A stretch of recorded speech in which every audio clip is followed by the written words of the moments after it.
자, 예수님께서 말씀을 시작하고 계십니다. 무화과 나무와 나무를 보라 하시며 그 싹이 나면 자연히 여름이라는 것을 안다, 이렇게 말씀하고 계시죠. 이를 우리나라식으로 이제 표현을 한다면, 요즘은 조금 이상기후 때문에 달라지긴 했지만 장마가 오면 우린 자연히 여름이구나 라는 사실을 알게 됩니다. 이런 것처럼 예수님께서 앞서 이야기하신 내용들이 나타난다면 하나님의 나라가 곧 올 것이라는 말씀이죠. 어떤 현상들이 있었는가 쭉 보면, 예수님을 사칭하는 사람들이 많이 나타나서 우리를 미혹할 것이다. 그리고 여러 난리와 소요 소문들이 우리를 두렵게 할 것이다.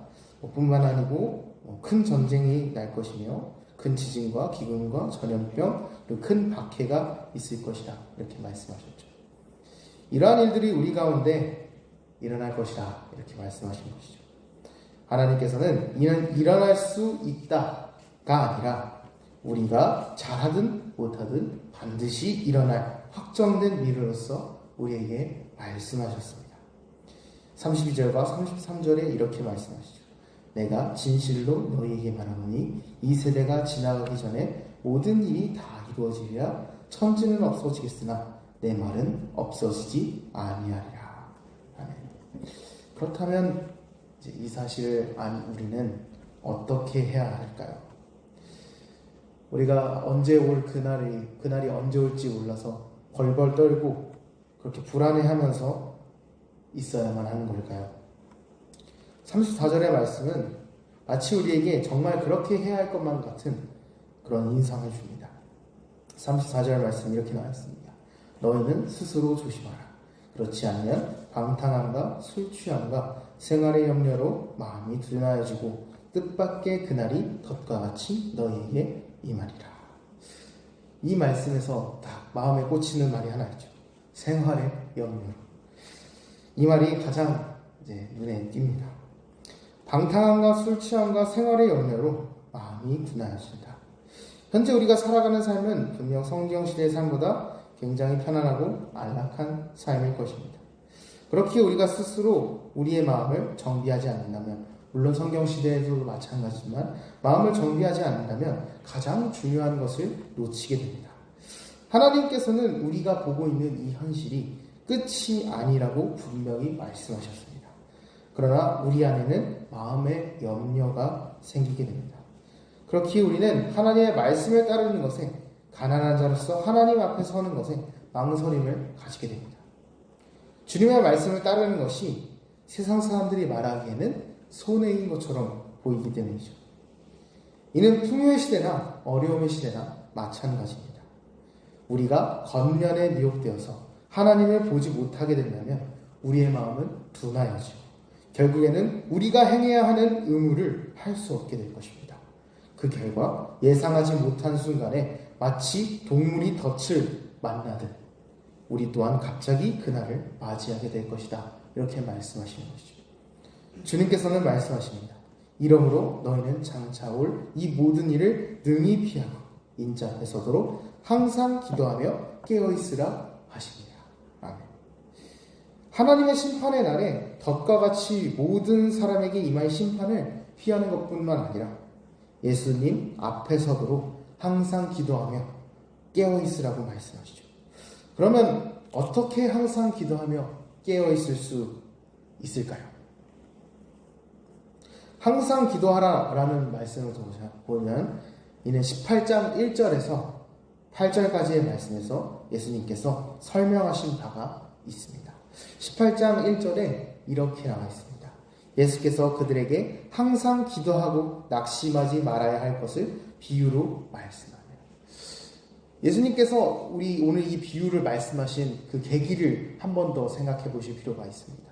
이러한 절망의 시대 가운데서 이 사람들이 우리 예루살렘이 붕괴해가지고 수많은 사람들이 죽고 자신의 가족과 친지들이 죽고 그리고 수많은 사람들이 박해하는 가운데에서 하나님께서 말씀하시는 거죠. 항상 기도하라. 이 비유에서 한 과부와 하나님을 두려워하지 않는 재판장이 등장합니다.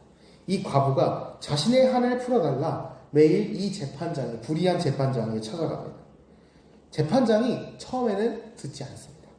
그러나 계속 찾아오니 자신을 괴롭게 하니 이 여인이 나를 괴롭게 하니 들어줘야겠다 라고 이렇게 말합니다. 이 예수님은 말씀하십니다. 하물며 하나님께서 그 밤낮 부르짖는 택하신 자들의 원한을 풀어주지 아니하시겠느냐. 그들에게 오래 참으시겠느냐. 마치 과부와 같이 고통받는 하나님의 택하신 백성들의 목소리를 하나님은 반드시 들으실 것이라고 약속하신 것입니다. 그러므로 항상 기도하되 우리의 상황에, 그 억울한 상황에 낙심하지 말라 이렇게 말씀하시는 것이죠. 그러나 예수님은 마지막에 이렇게 덧붙이십니다. 그러나 인자가 올 때 세상에서 믿음을 보겠느냐. 12장 35절부터 48절까지에는 늘 깨어있는 자의 모습이 어떠한 자인지를 우리에게 알려주고 있습니다. 12장 36절에 이렇게 나와 있습니다. 너희는 마치 그 주인이 혼인집에서 돌아와 문을 두드리면 곧 열어주려고 기다리는 사람과 같이 되라. 즉 주인이 오시는 때를 기다리며 주님이 오실 그날에 문을 열고 딱 들어올 때 그 앞에 기다리고 서 있는 하나님의 종이 되라는 것입니다. 그러면 그 기다리라는 것은 어떻게 해야 우리가 기다리는 것이 될까요? 예수님은 이렇게 해석해 주십니다. 42절에 이렇게 나왔습니다. 주께서 이르시되 지혜 있고 진실한 청지기가 되어 주인에게 그 집 종들을 맡아 때를 따라 양식을 나누어 줄 자가 누구냐. 45절과 46절에 이렇게 나왔습니다. 만일 그 종이 마음에 생각하기를 주인이 더디 오리라 하여 남녀 종들을 때리며 먹고 마시고 취하게 되면 생각하지 않은 날에 알지 못하는 시각에 그 종의 주인이 이르러 엄히 때리고 신실하지 아니한 자의 받는 벌에 처하리. 하나님의 말씀, 하나님의 뜻을 청종하며 마치 보지 아니하실 것 같은 순간에도 주의 뜻을 따르는 것이 늘 깨어있는 자의 모습이라는 것입니다. 하나님의 종으로 하나님 앞에 서고자 노력하는 자가 늘 깨어있는 자, 즉 하나님의 종이라는 것입니다. 우리는 우리의 눈앞에 있는 일들로 인하여 우리가 주의 말씀을 따랐을 때 그 결과가 예상되는 때가 있습니다. 이렇게 하면 안 되지 않을까. 그러나 주님께서는 몸소 보여주십니다. 다음 장을 보면 이 다음 장을 보면 잡히십니다. 근데 그 잡히시는 미래를 곧 일어날 일을 예수님은 아십니다.